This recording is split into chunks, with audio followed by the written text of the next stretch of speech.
Now what's this, a members video that anyone can watch? Yes, because this is a teaser, if you will, and also acts as episode 1 of my real world special project series. I have no idea how many episodes there are going to be, I have no idea how much of a success this is going to be in terms of finishing the project, but this is something which, for those who already know, I recently picked up a Rolls-Royce, a 73 Silver Shadow, and even though it's a bit of a lemon on its own right as far as just having a decent Rolls-Royce, I decided to make something of it. Instead of selling it for scrap or selling it too cheap, I thought, you know what do I actually want from this car? Well, I like the look, I like the charm, and I like the interior. The rest I don't really care about. So then I thought, well, okay then, why not do what I always talk about? Having classic looks with modern underpinnings. To me, that's the coolest kind of car around, so why not put your money where your mouth is, literally, and make one? So that's exactly what I'm doing. So I'd like to introduce you to Project High Roller.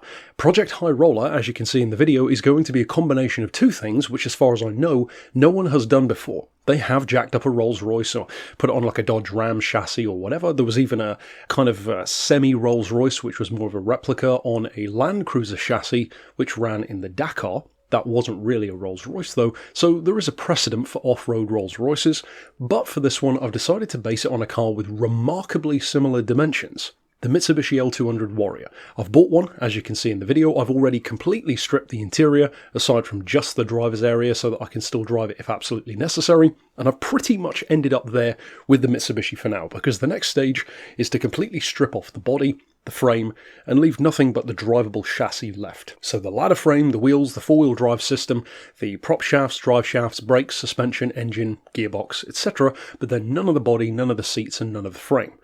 So, what are we going to do then? Well, what I'm going to do is what I've already begun to do, as you can see here in the video, and that is strip out the Rolls-Royce down to just the body. Then we're going to road trip adventure the heck out of this thing and drop the Rolls-Royce complete body and interior, which of course will require some modification. For one thing, for example, the column shifter in the Rolls is going to be out, the Mitsubishi steering column is going to be in. I'm hoping I can put the old Rolls steering wheel back on it, and for example, I will have to cut a hole in the floor for the automatic gear shifter and the low ratio shifter of the L200 to come up into the cabin. Aside from that, we should be able to keep it fairly standard visually. This is the challenge. The Rolls-Royce doesn't have a chassis. It's a unibody. The body and the chassis is one piece. So we're going to have to kind of weld a chassis to a chassis.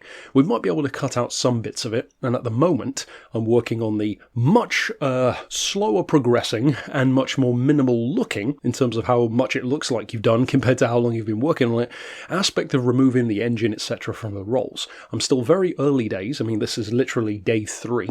I only picked up the Mitsubishi on Sunday, so for episode 1 this really is the entry point of the project. And moving forward, the subsequent episodes will be in the members only section. I might do a penultimate episode when it's actually finished, so for those who are interested in the actual progress in between, then of course you could join the members section. It's only £2 a month anyway, for just £2 a month. And of course there are tons of other videos as well, including Forza, Gran Turismo, older games in particular, Test Drive, Project Gotham, etc. And I'm also doing in the future, I've already outlined my plans for it, an engine swap on my Lincoln as well. I'm putting a Toyota 1UZ engine into my Lincoln Continental. That one I haven't started yet technically, because this one is already a non-runner, the Rolls-Royce that is, whereas the Lincoln does still work. So I didn't want to have two cars that both can't be driven. At least once this one's finished, then I can turn my attention to the Lincoln. For now though, this is Project High Roller, as I call her Queen Liz, and for those of you who do decide to join me on the journey, this is Special Projects IRL, and I am loving every minute of it so far. I will probably enlist some help from a garage at some point, in terms of using their ramps, etc., maybe to get that body on top, and perhaps some of the wiring, which I really don't enjoy. But aside from that, that's it for this introductory video, and maybe see you next time for more. But for now, thanks for watching.